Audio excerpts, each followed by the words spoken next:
So I did this video behind me. I did it on TikTok and YouTube. And the reaction from somebody saying kids should decide whether they go with their father or not. I'm going to show you the type of person who thinks like that. So I'm already battling a woman on TikTok who says, oh, kids should decide and stuff like that. And what about the kids? What about the kids' feelings? If we let kids decide on everything, they would have candy for breakfast, lunch, and dinner. They wouldn't go to bed until early, 2 in the morning. They wouldn't go to school and all this other stuff. This is a feminine, illogical, emotional mentality. Now, in this video, this Alley person reacts, and I said, you're either gay or a radical feminist. Because this person said, let's take a look. Well, first of all, let me tell you the context. It started off with a woman. I was talking about how dads are more important than anything in life, including summer camp. And this woman wanted to take the dad's court-ordered time away, which would be his vacation time during the summer. Everybody gets vacation time. 2-week vacations, 2 1-week vacations, or a long 3-week vacation, or they split the summers, okay? And the psychotic, demonic, delusional stupidity from people is stuff like what's coming up here. So we're talking about a dad's time with the kid, and everybody thinks if they go spend time with the dad, it's assumed that they'll just sit around the house and do nothing all summer. Dads can take kids outside. They could take them camping. They could take them to the park. They can take them to a play area at the mall, like I used to do with my daughter all the time. They can take them to the community center where other kids are. You don't have to take the children from the dad 3 weeks in a row, 24/7. With total strangers and camp counselors who might molest them, or other kids who might play touchy-feely games. The safest place for a child is with the parents. You don't need children to be with other children at all. The family is mom and dad and kids. Kids aren't designed to primarily be supervised or in, a fellowship with other kids. There's some of that goes on. But it's not the number one priority. The number one priority is to learn from the parents. The fact that we actually even have this argument is insane. But watch how delusional and mentally ill the person is who's arguing with me on YouTube. Look at this. So I did this video. I can't believe the number of attorneys that people have that don't go to court and compare the value of a father. Okay, and then this thing right here says, how about ask the kids? I bet they will choose peers. If kids see other kids, yeah, they want to play with them. But all day for 8 hours and never see dad for 3 weeks? You got to be kidding me. So then this weirdo says, I basically said, somebody said, you don't ask a child, the parent decides what's best. And that's what Troxel versus Granville says. And that's what the Constitution says. And that's what anybody with a common sense says. Then this Alley London says, I said, you're either a gay dude or a radical feminist, and talked about his logic. I said, get the funk out of here. What does gayness and feminism have to do with it? No need to assume that children choose peers over being stuck entire summers with parents at home doing nothing. So this delusional idiot thinks and assumes that I said if they spend time with dad, they'll sit at home doing nothing all day. Dad can put them in a day camp or at the community center like I did with my daughter when I worked, and then spend time with the kid. Why can't they have both?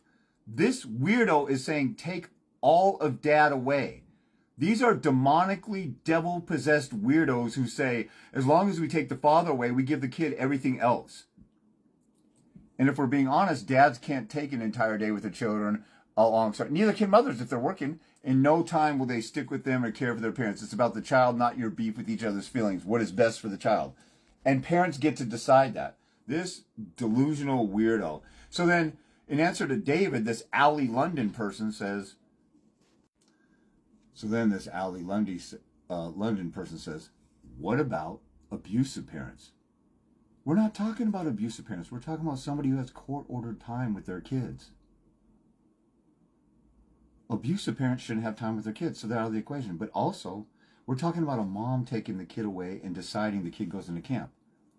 Moms commit 60% of child abuse, 75% of domestic violence.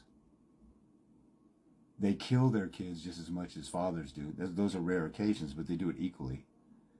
And they do 90% of the emotional abuse and alienate. And then about 80% of the child molesters are let in the home by the mother. So if we're talking about abusive parents, how come you only bring this triggered argument in when we're talking about dad having his court-ordered time? And if there's court-ordered time by the father, the court has already determined that's what's best for the child. So this weirdo is sitting here saying this. What about molesting parents? I'm talking to a dad right now. The mom got their a kid taken away because she molested a child. We're not talking about these people. We're only talking about normal humans. We're not talking about the 0.0041% of parents who abuse their kids or molest them. Parents don't always know know the best, especially one capable of molesting their own children. Look at this extreme triggered emotional basket case. Children are smart and to intuitively know who is safe and who isn't. They should ask the children. So children, when a pedophile grooms a child, the children they see it coming. We have a representative politician in Washington State who went viral kind of for a while and got on different news stations, and he had said a 13-year-old kid gets to decide their psychological welfare, and it's none of the parents' business what kind of psychological help they get. And this was a gay dude with 4 boys that he had to adopt because he can't make kids in a sperm union. So, you know, gay families are physically inferior to heterosexual families because they can't make kids.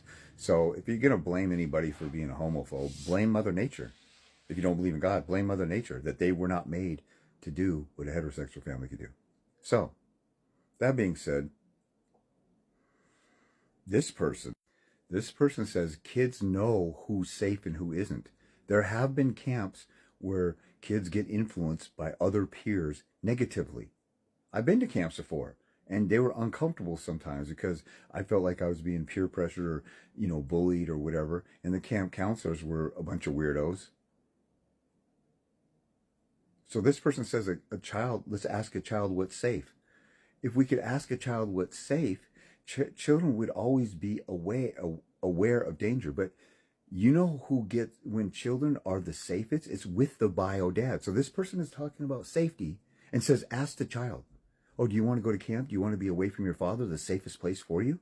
There's a pedophile who, I have a video on YouTube, who says that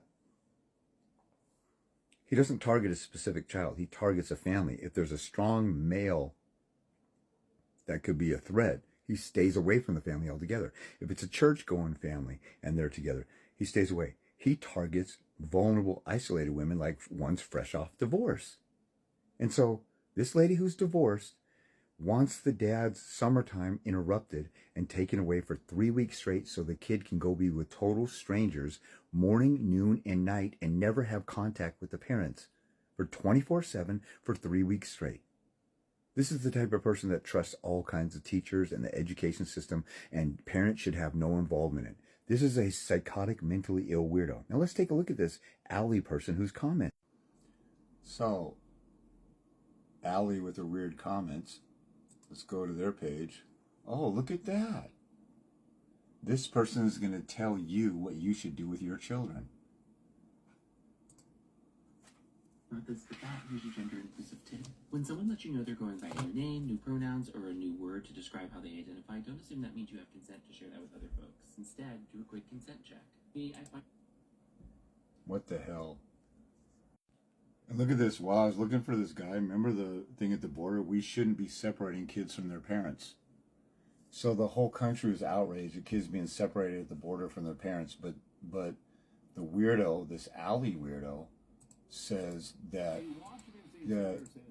kids should be separated from their parents. Where is this weirdo says separate kids from their parents? The kids are ruling because there's an agenda with these type of people. NAMBLA has been around for decades, and they want to lower the consent age for boys, the Man-Boy Love Association. That's Jamie Peterson. He's the one who says that 13-year-olds should be able to have an abortion without telling the parents, get psychological stuff. And if kids can do that, so if a 12 or 13-year-old can have an abortion behind their parents' back and they can go get mental health help and get transitioned without the parents knowing, get puberty blockers, guess what the next thing they can consent to? sex with an adult, like these adults who want to have sex with children. That's what we're dealing with here.